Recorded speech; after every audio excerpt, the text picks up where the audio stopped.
പുരോഗതിക്ക് വേണ്ടി പ്രയത്നിക്കുക, അതിൽ മികവ് പുലർത്തുക എന്ന ആഹ്വാനമാണ് ഇന്ന് ഖുത്ബയിൽ നാം ശ്രവിച്ചത്. പരിശുദ്ധമായ ദീനുൽ ഇസ്ലാം ഈ ലോകത്തും പരലോകത്തും അന്തസ്സോടുകൂടി മികവോടുകൂടി ജീവിക്കാൻ ആവശ്യമായ നിർദ്ദേശങ്ങളാണ് നിരന്തരമായി നൽകിക്കൊണ്ടിരിക്കുന്നത്. അതിനാവശ്യമായ ചിന്തയും മനനവും ഗവേഷണവും പ്രവർത്തനങ്ങളുമെല്ലാം നടത്തിക്കൊണ്ടിരിക്കുക എന്നത് ഒരു സത്യവിശ്വാസിയുടെ ബാധ്യതയാണ്.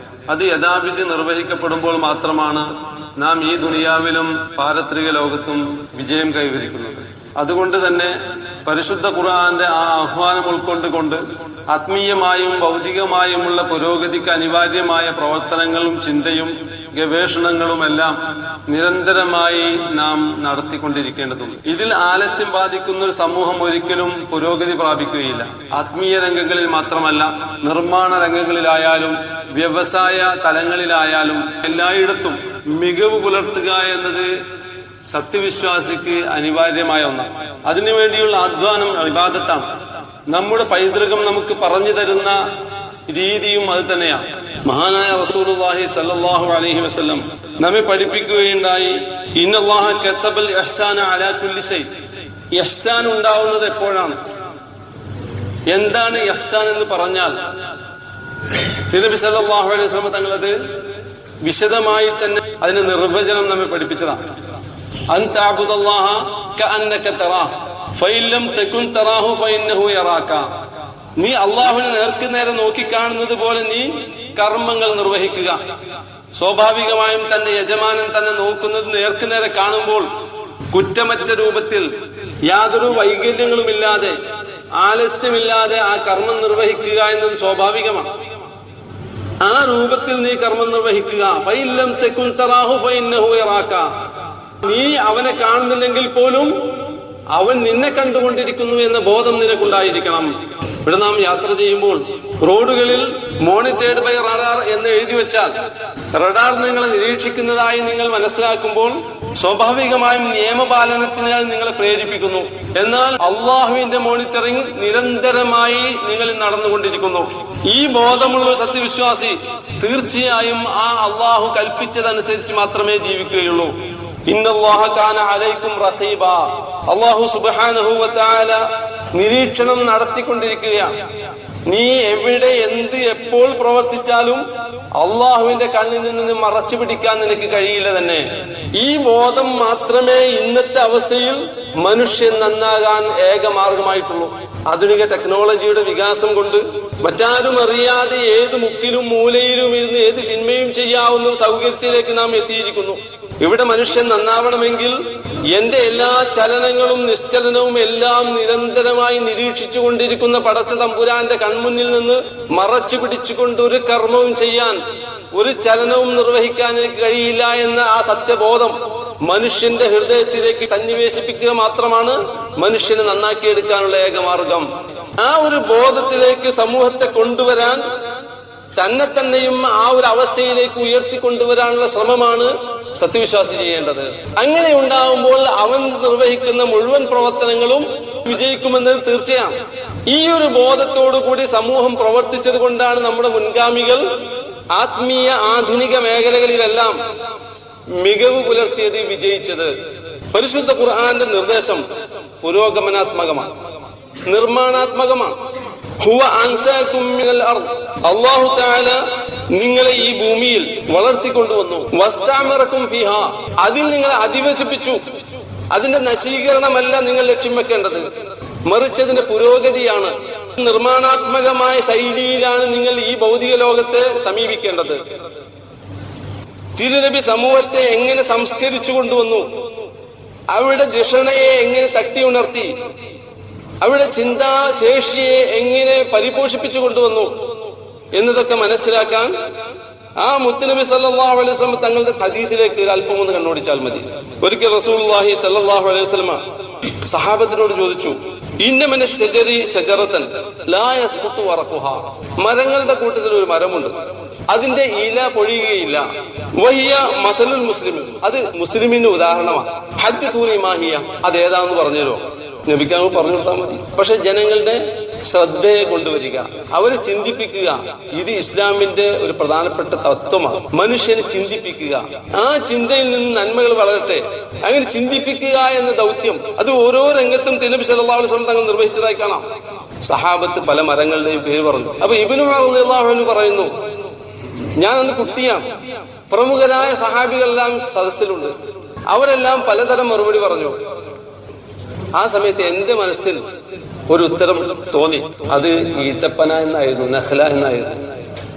പക്ഷെ ഞാനത് പറഞ്ഞില്ല. കാരണം പ്രമുഖരായ സഹാബികൾ, പ്രായം കൂടിയ സഹാബികൾ സദസ്സിലുണ്ടാവുമ്പോൾ ഈ കൊച്ചുകുട്ടിയായ ഞാൻ കടന്നു ചെന്നുകൊണ്ട് പറയുക എന്നത് അദബുകേടാണ് എന്ന് മനസ്സിലാക്കി ഞാനത് പറഞ്ഞില്ല. അങ്ങനെ നബി സല്ലല്ലാഹു അലൈഹി വസല്ലം തങ്ങൾ തന്നെ അവസാനം അവർക്ക് പറഞ്ഞു കൊടുത്തു, നഖ്ലയാണ് ഞാൻ ഉദ്ദേശിച്ചത്, ഈത്തപ്പനയാണ് ഉദ്ദേശിച്ചത് എന്ന് പറഞ്ഞു കൊടുത്തു. ഈത്തപ്പന മരം എന്ന് പറയുന്നത് മനുഷ്യന് വളരെയധികം ഫലവത്തായ പഴം നൽകുന്നതാണ്. അഥവാ ശരീരത്തിലേക്ക് ഏറ്റവും പെട്ടെന്ന് അബ്സോർബ് ചെയ്യുന്ന ഗ്ലൂക്കോസ് അത് ഈത്തപ്പഴത്തിലാണ്. വളരെയധികം ഫലവത്തായ പഴം, എല്ലാ വീട്ടിലും എപ്പോഴും ഉണ്ടായിരിക്കേണ്ട പഴം. ഫ്രൂട്ട്സുകളുടെ കൂട്ടത്തിൽ ഏറ്റവും മികവുറ്റതാണ് ഈത്തപ്പഴം. അങ്ങനെ മനുഷ്യന് ഫലപ്രദമായ പഴം നൽകുന്ന ഈത്തപ്പന അതുപോലൊരു മുസ്ലിം ആകണമെന്ന് പറഞ്ഞാൽ അതിന്റെ ആശയം നമുക്കൊക്കെ മനസ്സിലാവും. മനുഷ്യൻ എപ്പോഴും മധുരിക്കുന്ന, സന്തോഷമുണ്ടാക്കുന്ന സ്വഭാവത്തോടുകൂടി പെരുമാറുകയും അവന് നന്മ ചെയ്തു കൊടുക്കുകയും ചെയ്യുന്നവനായിരിക്കണം മുസ്ലിം. അതിന്റെ എല്ലാം മനുഷ്യന് ഉപകാരപ്പെടുന്ന വിധമാണ്. അത് തണു നൽകുന്നുവെങ്കിൽ, അത് നല്ല സമയത്ത് ഇത്തരം പഴം നൽകിക്കൊണ്ടിരിക്കുന്നുവെങ്കിൽ, അതുപോലെ തന്നെ അതിന്റെ മട്ടിലും അതുപോലെ അതിന്റെ മറ്റു വസ്തുക്കളും മറ്റോരോ രൂപത്തിൽ മനുഷ്യന് ഉപകാരപ്പെടുന്നുവെങ്കിൽ, അത് നശിച്ച സമയത്ത് അത് വിറകായി ഉപയോഗിച്ചുകൊണ്ട് അത് മനുഷ്യന് ഉപകാരപ്പെടുന്നുവെങ്കിൽ, ഇങ്ങനെ ഓരോന്നോരോന്ന് നാം എടുത്തു നോക്കിയാൽ വിവിധങ്ങളായ രൂപത്തിൽ അതിന്റെ അലിഫ് മുതൽ യാ വരെ A to Z അത് മനുഷ്യന് ഫലപ്രദമായി ഉപയോഗപ്പെടുന്നതായി കാണാം. എന്നതുപോലെ ഒരു സത്യവിശ്വാസി എല്ലാ രംഗത്തും എല്ലാ തലത്തിലും മറ്റുള്ളവർക്ക് വെളിച്ചവും സഹായവും തണലുമായിരിക്കണം എന്ന ആശയം ഈ ഹദീസ് ഉൾക്കൊള്ളുന്നു. ഇവിടെ മനുഷ്യന്റെ ദിഷണെ തട്ടിയുണർത്താൻ റസൂലുള്ളാഹി സ്വല്ലല്ലാഹു അലൈഹി വസല്ലം തങ്ങൾ ഉപയോഗിച്ച ഒരു രീതി. മറ്റൊരിക്കൽ ഉബയ്യ് ഇബ്നു കഅബ് റളിയല്ലാഹു അൻഹുവിനോട് നബി സല്ലല്ലാഹു അലൈഹി വസല്ലം ചോദിച്ചു, അതദ്രി അയ്യു ആയത്തിൻ മിൻ കിതാബില്ലാഹി മഅക ആളം. ആരാണ് ഉബയ്യ് ഇബ്നു കഅബ്? മഹാനായ പണ്ഡിതനാണ്. തിരുനബി സല്ലല്ലാഹു അലൈഹി വസല്ലം തങ്ങളുടെ കാത്തിബുൽ വഹ്യാണ്. വഹ്യ് രേഖപ്പെടുത്തി വെക്കുന്ന, അഥവാ പരിശുദ്ധ ഖുർആൻ ഇറങ്ങുമ്പോൾ സമയാസമയങ്ങളിൽ അത് രേഖപ്പെടുത്തി വെക്കാൻ നിശ്ചയിക്കപ്പെട്ട പ്രമുഖ സഹാബികൾ ഒരാളായിരുന്നു ഉബയ്യ് ഇബ്നു കഅബ് റളിയല്ലാഹു അൻഹു. അതുമായി ബന്ധപ്പെട്ട ഒരു വലിയ ഭാഗ്യവാനാണ്. അത് വലിയ ചരിത്രമാണ്. ഉബയ്യ് ഇബ്നു കഅബിന്റെ ഭാഗ്യം ഒരു വലിയ ഭാഗ്യമാണ്. ഏതാവട്ടെ ആ മഹാനുഭാവൻ തിരുനബി സല്ലല്ലാഹു അലൈഹി വസല്ലം തങ്ങളുടെ ഈ ചോദ്യത്തിന് മറുപടിയായി പറഞ്ഞു, അല്ലാഹു വറസൂലുഹു അഅലം. ഏതാണ് നീ പഠിച്ചു വെച്ച ആയത്തുകളിൽ വെച്ച് ഏറ്റവും പ്രധാനപ്പെട്ടത് എന്ന് നിനക്കറിയുമോ എന്നതായിരുന്നു ചോദ്യം. അവിടുന്ന് പറഞ്ഞു, അള്ളാഹുവിനും അങ്ങേക്കും അറിയാം. അത് പറഞ്ഞപ്പോൾ റസൂലുള്ളാഹി സ്വല്ലല്ലാഹു അലൈഹി വസല്ലം തങ്ങൾ ഒന്നുകൂടി ആവർത്തിച്ചു ചോദിച്ചു, യാ അബൽ മുൻദിർ അതദ്രി അയ്യു ആയത്തിൻ മിൻ കിതാബില്ലാഹി മഅക ആളം. ഇവിടെ മറ്റൊരു കാര്യം, തിരുനബി സല്ലല്ലാഹു അലൈഹി വസല്ലം തങ്ങളുടെ സമീപന രീതി. ഉബയ്യ് ഇബ്നു കഅബ് എന്നതാണ് ആ സഹാബിയുടെ പേര്. പക്ഷെ വിളിക്കുന്നത് അബൽ മുൻദിർ. അബുൽ മുൻദിർ എന്ന് പറഞ്ഞുകൊണ്ട് വിളിക്കുക എന്ന് പറഞ്ഞാൽ അബ് ചേർത്തുകൊണ്ടുള്ള വിളി വളരെ സ്നേഹത്തോടു കൂടി ആദരവും അംഗീകാരവും നൽകിക്കൊണ്ടുള്ള വിളിയാണ്. ഇവിടെ നമുക്കൊരു വലിയ ഗുണപാഠമുണ്ട്. പരസ്പരം വിളിക്കുന്ന വിളി പോലും ഈ വിളിക്കപ്പെടുന്നവന് സന്തോഷവും സമാധാനവും അവന് അർഹമായ അംഗീകാരവും നൽകുന്ന രീതിയിലായിരിക്കണം. പലപ്പോഴും നമ്മൾ എന്താ ചെയ്യരുത്, അവന് ഏറ്റവും വെറുപ്പും വിഷമുള്ള ഏതെങ്കിലും കുറ്റപ്പേരിട്ട് വിളിക്കും. ഏതെങ്കിലും വിധത്തിലൊരു അബദ്ധം അവന് സംഭവിച്ചു പോയാൽ അതുമായി ചേർത്ത് വിളിക്കും. ഇസ്ലാമിലേക്ക് കടന്നു വന്നൊരു മനുഷ്യനാണെങ്കിൽ അവന്റെ പഴയ പേരും കൂടി കൂട്ടി വിളിക്കും. ഇല്ലെങ്കിൽ നമ്മുടെ സ്ഥാനം കുറഞ്ഞെന്നാണ് വിചാരിക്കുന്നത്, അല്ലെ? മാന്യന്മാർക്കല്ലേ മാന്യത പുലർത്താൻ പറ്റും. യഥാർത്ഥത്തിൽ ഇവിടെ സംഭവിക്കുന്നത് എന്താ? നമ്മുടെ മാന്യത കുറയല്ലേ? ഇതൊക്കെ നമ്മുടെ ദൈനംദിന ജീവിതത്തിൽ നമ്മൾ കണ്ടുകൊണ്ടിരിക്കുന്ന, നമ്മൾ തന്നെ ചെയ്തുകൊണ്ടിരിക്കുന്നതല്ലേ. പലപ്പോഴും തന്റെ സുഹൃത്തിന് ഏതെങ്കിലും രൂപത്തിൽ ഒരു കുറ്റപ്പേര് ഏതെങ്കിലും കാലത്ത് കെട്ടിയിട്ടുണ്ടെങ്കിൽ അതും കൂടി കൂട്ടി പറഞ്ഞെങ്കിലല്ലേ പലപ്പോഴും നമുക്ക് സമാധാനം കിട്ടുള്ളൂ. എന്നാൽ തിരുനബി സല്ലല്ലാഹു അലൈഹി വസല്ലം തങ്ങളുടെ രീതി എന്താ? ഏതൊരു മനുഷ്യനോടും സമീപിക്കുമ്പോൾ ആ സമീപന രീതികളിൽ ആ വ്യക്തിക്ക് സന്തോഷവും സമാധാനവും തനിക്കർഹമായ അംഗീകാരം ലഭിച്ചിരിക്കുന്നു എന്ന തോന്നലും കിട്ടും വിധമാണ് പെരുമാറിയിട്ടുള്ളത്. ആ തിരുനബിയെയാണ് നമുക്ക് മാതൃകയായിട്ട് അല്ലാഹു തആല കാണിച്ചു തന്നത്. അവ ശരിയായ മുസ്ലിം തിരുനബിയെ മാതൃകയാക്കേണ്ടുന്ന മുസ്ലിം ഇവിടെയൊക്കെ അത് മാതൃകയാക്കിയിരിക്കണം. അത് ചെറിയ വിഷയമായിട്ട് തള്ളിക്കളയേണ്ടതല്ല. കുട്ടികളോട് പോലും ഈ സമീപന രീതിയാണ് നിർവഹിക്കുന്നത്. ചെറുപ്പും വലുപ്പം പറഞ്ഞിട്ട് മോശമാക്കാൻ നമുക്ക് അധികാരമില്ല. ആവട്ടെ. അങ്ങനെ നബി സല്ലല്ലാഹു അലൈഹി വസല്ലം തങ്ങൾ ഈ ചോദ്യത്തിന് രണ്ടാമത് ചോദിച്ചപ്പോൾ മഹാനായ അബുൽ മുൻദിർ അഥവാ ഉബയ്യ് ഇബ്നു കഅബ് റളിയല്ലാഹു അൻഹു പറഞ്ഞു, അല്ലാഹു ലാ ഇലാഹ ഇല്ലാ ഹുവൽ ഹയ്യുൽ ഖയ്യൂം എന്ന ആയത്താണ്. എന്ന് വെച്ചാൽ ആയത്തുൽ കുർസി ആണെന്ന് പറഞ്ഞു. അത് പറഞ്ഞപ്പോൾ ഫളറബ ഫീ സദ്രി, അദ്ദേഹം പറയാണ്, അത് പറഞ്ഞപ്പോൾ നബി സല്ലല്ലാഹു അലൈഹി വസല്ലം തങ്ങൾ എന്റെ നെഞ്ചത്തും തട്ടി. എന്നിട്ടോ ലിയഹ്നിക്കൽ ഇൽമു യാ അബുൽ മുൻദിർ, ലിയഹ്നിക്കൽ ഇൽം, വിജ്ഞാനം നിനക്ക് ആനന്ദമുളവാക്കി തരട്ടെ, നിനക്ക് വിജ്ഞാനം ഒരു പുളകമാക്കി തരട്ടെ, ആനന്ദമാക്കി തരട്ടെ എന്ന് പ്രാർത്ഥിച്ചുകൊണ്ട് എന്റെ നെഞ്ചത്തും തട്ടി. സഹാബികളുടെ കൂട്ടത്തിൽ പ്രമുഖനായ പണ്ഡിതനായി മാറിയ മഹാ സഹാബി. വിജ്ഞാനം ആനന്ദമാകുക എന്നത് ഒരു മഹാഭാഗ്യമാണ്. അല്ലാഹു തആല ആ കൂട്ടത്തിൽ നമ്മൾ ഉൾപ്പെടുത്തി പെരുമാറാവട്ടെ. അങ്ങനെ വിജ്ഞാനം ആനന്ദമായി കിട്ടിയാൽ പിന്നെ വിജ്ഞാനത്തിന്റെ സദസ്സുകൾ തിരുനബി സല്ലല്ലാഹു അലൈഹി വസല്ലം തങ്ങൾ പഠിപ്പിച്ചതുപോലെ സ്വർഗീയ ആരാമങ്ങളാണെന്നത് അനുഭവവേദ്യമാവും നമുക്ക്. അത് നഷ്ടപ്പെടുത്താൻ പിന്നെ നമുക്ക് കഴിയില്ല. പിന്നെ വിജ്ഞാനത്തിന്റെ പിന്നാലെ നാം എല്ലാ പ്രതിസന്ധികളെയും മറികടന്നുകൊണ്ട് നാം സഞ്ചരിച്ചു കൊണ്ടിരിക്കും. ആ ഒരു അവസ്ഥ സത്യവിശ്വാസിക്ക് ഉണ്ടാവേണ്ടതാണ്. അല്ലാഹു സുബ്ഹാനഹു വ തആല നാഫിയായ ഇൽമിനെ നമുക്ക് വർദ്ധിപ്പിച്ചു തരുമാറാവട്ടെ. അപ്പൊ ഇങ്ങനെ ഓരോ രംഗത്തും വിജ്ഞാനത്തെ പ്രചോദിപ്പിക്കുകയും ചിന്തിപ്പിക്കുക എന്ന അടിസ്ഥാനമായ തത്വം പരിശുദ്ധ ഖുർആൻ എത്ര സ്ഥലങ്ങളിലാണ് ചിന്തിക്കാൻ പ്രേരിപ്പിച്ചത്, ഏതൊക്കെ രൂപത്തിലാണ് നമ്മോട് പറഞ്ഞത് ചിന്തിക്കാനും മനനം ചെയ്യാനും ഗവേഷണം നടത്താനും. സൂറത്തുൽ മുൽക്കിൽ 3-ാമത്തെ ആയത്തിൽ എന്താ അല്ലാഹു തആല നമ്മോട് പറയുന്നത്? ഹുവല്ലദീ ഖലഖ സബഅ സമാവാതിൻ തിബാഖ മാ തറാ ഫീ ഖൽഖിർ റഹ്മാനി മിൻ തഫാവുത് ഫർജിഉൽ ബസറ ഹൽ തറാ മിൻ ഫുതൂർ. എന്താ ശൈല? ഹുവല്ലദീ ഖലഖ സബഅ സമാവാതിൻ തിബാഖ, അല്ലാഹു തആല അവനാണ് 7 ആകാശങ്ങളെ തട്ടുകളായി സൃഷ്ടിച്ചത്, ഒന്നിനു പുറകെ ഒന്നായി സൃഷ്ടിച്ചത്. മാ തറാ ഫീ ഖൽഖിർ റഹ്മാനി മിൻ തഫാവുത്, അള്ളാഹുവിന്റെ സൃഷ്ടിപ്പിൽ ഒരു വക ഏറ്റക്കുറവും നിനക്ക് കാണാൻ കഴിയില്ല, നീ കാണില്ല. എത്ര ധൈര്യത്തോടു കൂടിയ പരിശുദ്ധ ഖുർആൻ പറയുന്നത്. ഫർജിഉൽ ബസറ ഹൽ തറാ മിൻ ഫുതൂർ, നീ നിന്റെ ദൃഷ്ടിയെ ഒന്നുകൂടി തിരിക്കൂ. ഹൽ തറാ മിൻ ഫുതൂർ, ഏതെങ്കിലും നിലക്കുള്ള ഒരു പിളർപ്പ്, ഒരു പോരായ്മ അതിൽ നിനക്ക് കാണാൻ കഴിയുന്നുണ്ടോ? സുമ്മർജിഉൽ ബസറ കർറത്തൈനി, പിന്നെയും നിന്റെ ദൃഷ്ടിയെ തിരിക്ക്, ഒന്നിനു പുറകെ ഒന്നായി ആവർത്തിച്ച് നീ നോക്ക്. യൻഖലിബു ഇലൈക്കൽ ബസറു ഖാസിഅൻ വഹുവ ഹസീർ. ആ പ്രയോഗം ശരിക്കും ചിന്തിച്ചു നോക്കിയാൽ, അങ്ങനെ നീ നോക്കി അവസാനം എന്ത് സംഭവിക്കുന്നു അറിയോ? നിന്റെ കണ്ണ് പരാജയപ്പെട്ടുകൊണ്ട് പരവശമായി മടങ്ങും. എത്ര ധൈര്യത്തിലെ പരിശുദ്ധ ഖുർആൻ 1400 വർഷം മുന്നേ പറഞ്ഞു. ഇന്ന് നമുക്ക് ഹബിൾ ടെലസ്കോപ്പ് കിട്ടി, കെപ്ലർ ടെലസ്കോപ്പ് കിട്ടി. ഇതൊക്കെ വെച്ച് നമ്മൾ പരീക്ഷ നോക്കുമ്പോഴാണ് ഈ പറഞ്ഞ 100% സത്യമാണെന്ന് ഇപ്പൊ നമുക്ക് ബോധ്യപ്പെടുന്നത്. മറ്റേത് വിശ്വസിക്കലായിരുന്നു, ഇപ്പൊ നമുക്ക് ബോധ്യപ്പെടാം. എന്താണ് അവസ്ഥ? നമ്മൾ ആകാശത്തേക്ക് നോക്കിയാൽ എന്നിട്ട് എവിടെ നമ്മൾ ചിന്തിക്കുന്നത്? ഇപ്പൊ അടുത്ത് കെപ്ലർ 22b എന്ന് പറയുന്ന ഒരു പ്ലാനറ്റ് കണ്ടെത്തി. അത് സാധാരണയിൽ കണ്ടെത്തിയ പ്ലാനറ്റുകളെ കുറിച്ച് പറയുന്നതിനേക്കാൾ വലിയ ഗൗരവത്തിൽ ചർച്ചകൾ നടന്നു അതിനെക്കുറിച്ച്. എന്തതിന് കാരണം? നമ്മൾ ജീവിക്കുന്ന ഈ ഭൂമിയോട് സാമ്യതയുള്ള മറ്റൊരു പ്ലാനറ്റ്, മറ്റൊരു ഗ്രഹം ഏതാണ്ട് ഇവിടെ നിന്ന് 600 ലൈറ്റ് ഇയേഴ്സിന് അപ്പുറം കണ്ടെത്തിയിരിക്കുന്നു. പക്ഷെ ഇതുപോലെ സാമ്യതയുള്ള മറ്റു പലതും പലപ്പോഴായിട്ട് കണ്ടെത്തിയിട്ടുണ്ട്, പലപ്പോഴും പല ഗ്രഹങ്ങളും കണ്ടെത്തിയിട്ടുണ്ട്. പിന്നെ എന്താണ് ഇതിന്റെ പ്രത്യേകത? ഇതിന്റെ പ്രത്യേകത എന്ന് പറഞ്ഞാൽ അതിന്റെ മാതൃനക്ഷത്രം ആ സൂര്യനിൽ നിന്ന് ഇതുമായുള്ള അകലം ഏതാണ്ട് നമ്മുടെ ഭൂമിയും നമ്മുടെ സൂര്യനും തമ്മിലുള്ള അകലം പോലെ ഹാബിറ്റബിൾ സോണിലാണ് നിലകൊള്ളുന്നത്. ഹാബിറ്റബിൾ സോൺ അതൊരു മുഖ്യ ഘടകം. നമ്മൾ ചിന്തിപ്പിക്കേണ്ട ഒരു വിഷയമാണ്. നമ്മൾ അനുഭവിച്ചുകൊണ്ടിരിക്കുന്ന അനുഗ്രഹത്തിന്റെ ഒരു ഭാഗമാണ്. എന്ന് പറഞ്ഞാൽ ഗ്രഹം ഭൂമിയോട് തുല്യമായത് ഉണ്ടായിട്ട് കാര്യമില്ല എന്ന് പറഞ്ഞാൽ ഇവർ ഉദ്ദേശിക്കുന്ന ലക്ഷ്യം അവിടെ ഉണ്ടാവുന്ന സാധ്യത പോലും ഇല്ല എന്നർത്ഥം. ജീവന്റെ നിലനിൽപ്പിനെ കുറിച്ചുള്ള ഗവേഷണത്തിലാണ് ഇതൊക്കെ കാണുന്നത്. ഇവിടെ നാം ചിന്തിക്കേണ്ട വിഷയം, നാം അനുഭവിക്കുന്ന ഈ അവസ്ഥയ്ക്ക് ഒരു കാരണമാണ് സൂര്യനിൽ നിന്ന് ഈ നിശ്ചിതമായ അകലത്തിൽ ഹാബിറ്റബിൾ സോണിൽ ഈ ഭൂമി നിലകൊള്ളുന്നു എന്നത്. അവിടുന്ന് അല്പം അകന്നാലും അടുത്ത ആളെന്താ സ്ഥിതി?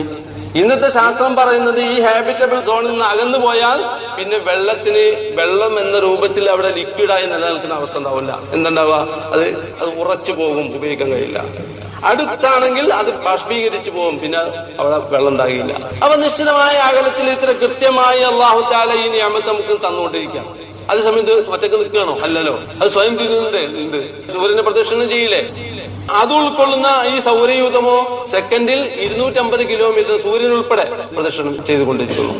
അത് ഉൾക്കൊള്ളുന്ന ഗാലക്സി, ആ ഗാലക്സി ആണെങ്കിലോ അത് സെക്കൻഡിൽ 350 കിലോമീറ്റർ വേഗതയിൽ അത് പ്രദക്ഷിണം ചെയ്തുകൊണ്ടിരിക്കുന്നു. ഇത് ഗാലക്സി 10,000 കോടിയിലുള്ള സ്റ്റാറുകളുടെ ഗാലക്സി ആണെങ്കിൽ അവിടുന്ന് അങ്ങോട്ട് ചിന്തിച്ചാൽ ഈ ഗാലക്സികളുടെ കൂട്ടമായ ക്ലസ്റ്റേഴ്സ് അത് സ്വയം കറങ്ങിക്കൊണ്ടിരിക്കുന്നു. ആ ഗാലക്സി കൂട്ടങ്ങൾ അഥവാ ക്ലസ്റ്റേഴ്സിന്റെ മറ്റൊരു കൂട്ടമാണ് സൂപ്പർ ക്ലസ്റ്റേഴ്സ്. അത് വേറെ തരം കറങ്ങിക്കൊണ്ടിരിക്കുന്നു. ഏതെല്ലാം രൂപത്തിൽ എന്തെല്ലാം ചലനങ്ങളാണ് സംഭവിക്കുന്നത്. ഇവിടൊക്കെ നമ്മൾ ചിന്തിക്കേണ്ടത് അല്ലാഹു സുബ്ഹാനഹു വ തആല വെറുതെ അല്ല നമ്മോട് പറഞ്ഞത്. നോക്കൂ നോക്കൂ, അവസാനം നിങ്ങളെ കണ്ണ് പരവശമായിക്കൊണ്ട് പരാജയപ്പെട്ടുകൊണ്ട് തിരിച്ചു വരുമെന്ന് പടച്ച തമ്പുരാൻ പറഞ്ഞെങ്കിൽ ഒന്നല്ല രണ്ടല്ല 10,000 തെളിവുകൾ ഇന്ന് നാം കണ്ടുകൊണ്ടിരിക്കുന്നു, അനുഭവിച്ചു കൊണ്ടിരിക്കുന്നു. ചില കാര്യങ്ങൾ നമ്മൾ കഴിഞ്ഞ ക്ലാസ്സിൽ പറഞ്ഞതാ. അപ്പൊ ഈ രൂപത്തിൽ നമ്മൾ മനസ്സ് കൊടുത്തുകൊണ്ട് ഈ പ്രപഞ്ചത്തിലേക്കൊന്ന് കണ്ണു തുറന്നു നോക്കിയാൽ അള്ളാഹുവിനെ കുറിച്ച് തിരിച്ചറിയാനും മനസ്സിലാക്കാനും ഒരുപാട് ദൃഷ്ടാന്തങ്ങൾ അള്ളാഹു തആല വെച്ചിരിക്കുന്നു. പക്ഷെ നമ്മൾ നോക്കണ്ടോ, ചിന്തിക്കണ്ടോ? നാം ഒരല്പം പുറകിലേക്ക് പോയാൽ ഈ ലോകത്ത് എന്തൊക്കെ മികവുറ്റ കാര്യങ്ങളുണ്ടോ അതിലൊക്കെ വിധാതാക്കൾ നമ്മളായിരുന്നു. ബൈത്തുൽ ഹിക്മ, ഹൗസ് ഓഫ് വിസ്ഡം, ഹാറൂൺ റഷീദിന്റെ കാലത്ത് ഏതാണ്ട് 8-ാം നൂറ്റാണ്ടിലാണ് നമ്മളത് ഉണ്ടാക്കിയത് ബഗ്ദാദിൽ. ചരിത്രത്തിൽ ആ മുസ്ലിങ്ങൾ പോലും എഴുതി വെച്ചിരിക്കുന്നു ആ കാലഘട്ടത്തിൽ 4 മില്യൺ കിതാബുകൾ, പുസ്തകങ്ങൾ അവിടെ ഉണ്ടായിരുന്നു. ഏത് കാലഘട്ടം? 1000 ആണ്ടുകൾക്ക് മുമ്പ്. മുസ്ലിങ്ങളുടെ സാംസ്കാരികമായ നാഗരികമായ പുരോഗതി എവിടെയുണ്ടെന്ന് നമ്മൾ അറിയണം. അതേസമയം തന്നെ കെയ്റോവിൽ 1 മില്യൺ ബുക്കുള്ള ലൈബ്രറി ഉണ്ടായിരുന്നു. ട്രിപ്പോളിയിൽ 3 മില്യൺ ബുക്സ് ഉള്ള ലൈബ്രറി ഉണ്ടായിരുന്നു. ഏത് കാലഘട്ടത്തിൽ? ചരിത്രം പറയുന്നു നമ്മോടത്. അങ്ങനെ ലോകത്ത് മുഴുവനും വായനയും പഠനവും ചിന്തയും മനനവും ഗവേഷണവും ഇത് ഇത്രമാത്രം വ്യാപിപ്പിച്ച ഒരു വിഭാഗം ആരാണ്? ഇവിടെ ദുബൈയിൽ ജീവിക്കുന്ന നമ്മൾ ഇബ്നു ബത്തൂത്ത മാളിൽ പോയിട്ടില്ല, ഏതാണ്ട് എല്ലാവരും പോയിട്ടില്ല. പക്ഷെ നമ്മുടെ കാര്യം ഷോപ്പിംഗ് ആയിരിക്കും, കഴിച്ചിട്ട് തിരിച്ചു വന്നിട്ടുണ്ടാവും. പക്ഷെ അവിടെ നമ്മെ ചിന്തിപ്പിക്കുന്ന, നമ്മെ നമ്മുടെ പൈതൃകത്തെ കുറിച്ച് ഓർമ്മിപ്പിക്കുന്ന കുറെ കാര്യങ്ങൾ ഉണ്ടാക്കി വെച്ചിട്ടുണ്ട്. അതിൽപ്പെട്ട ഒന്നാണ് ആസ്ട്രോലാബ്. ആസ്ട്രോലാബ് എന്ന് പറയുന്നത് വാനനിരീക്ഷണത്തിന് വേണ്ടി കണ്ടുപിടിക്കുകയും അത് ഡെവലപ്പ് ചെയ്യുകയും ചെയ്തുകൊണ്ട് ഏതാണ്ട് ഹബിൾ ടെലസ്കോപ്പ് കണ്ടെത്തുന്നത് വരെ മനുഷ്യൻ ഉപയോഗിച്ചത് അതായിരുന്നു. നക്ഷത്രങ്ങളുടെ ചലനങ്ങളും അതിന്റെ അകലവും അതിന്റെ വലുപ്പവും ഒക്കെ തിരിച്ചറിയാൻ വേണ്ടിയിട്ട് അതിന്റെ പുരാതന രൂപമാണ് അവിടെ ഉണ്ടാക്കി വെച്ചത്. നമ്മുടെ പൈതൃകത്തിന്റെ അടയാളമാണത്. ആ കാലഘട്ടത്തിൽ യൂറോപ്യൻ കേവലം ഞണ്ടിനെ പിടിച്ചു നിന്ന് നടന്നിരുന്ന കാലഘട്ടമായിരുന്നു. പക്ഷേ മുസ്ലിങ്ങൾ അങ്ങേറ്റം പുരോഗതി പ്രാപിച്ചിരുന്നു എല്ലാ ശാസ്ത്രശാഖയിലും എന്ന പോലെ ഇക്കാര്യത്തിലും. ജാബിർ ഇബ്നു ഹയ്യാൻ രസതന്ത്രത്തിൽ ഏറ്റവും മികവ് പുലർത്തിയ വലിയ ശാസ്ത്രജ്ഞനാണ്. ബറ്റാനിയസ് എന്ന് കേൾക്കുമ്പോൾ, അവിസന്ന എന്ന് കേൾക്കുമ്പോൾ മുസ്ലിമാണെന്ന് പോലും നമുക്ക് തിരിച്ചറിയില്ല. ബറ്റാനിയസ് എന്ന് പറയുന്നത്, അൽ ബറ്റാനി എന്ന് പറയുന്ന മഹാപണ്ഡിതനായിരുന്നു അദ്ദേഹം. ഗോളശാസ്ത്രത്തിൽ മികവ് പുലർത്തിയ വലിയ ശാസ്ത്രജ്ഞനാണ്. അവിസന്ന ഇബ്നു സീന എന്ന് പറയുന്ന പണ്ഡിതനായിരുന്നു. വൈദ്യശാസ്ത്ര രംഗത്ത് ഗ്രന്ഥങ്ങൾ രചിച്ച മഹാൻ. അബൂബക്കർ റാസി മഹാപണ്ഡിതനായിരുന്നു, അതേസമയം സയന്റിസ്റ്റ് ആയിരുന്നു. അതുപോലെ തന്നെ അൽ ജസരി, ഇങ്ങനെ എത്ര എണ്ണിയാലൊടുങ്ങാത്ത മഹാശാസ്ത്രജ്ഞന്മാർ, ഒരേ സമയം അവർ മതപണ്ഡിതന്മാരും കൂടിയായിരുന്നു. അൽ ഇദ്രീസി ലോകത്ത് ആദ്യമായി 7 ഭൂഖണ്ഡങ്ങൾക്കും 10 വീതം മാപ്പുകൾ ഉണ്ടാക്കുകയും ലോകത്തെ മുഴുവനും കൂടി ഒരു ഗ്ലോബ് ഉണ്ടാക്കി അത് രേഖപ്പെടുത്തുകയും ചെയ്ത് അന്നത്തെ രാജാവായിരുന്ന റോജർ രാജാവിന് സമ്മാനിച്ചു. അതുമായി ഗ്രന്ഥമെഴുതി. ഇങ്ങനെ എത്രയെത്ര ശാസ്ത്രജ്ഞന്മാർ.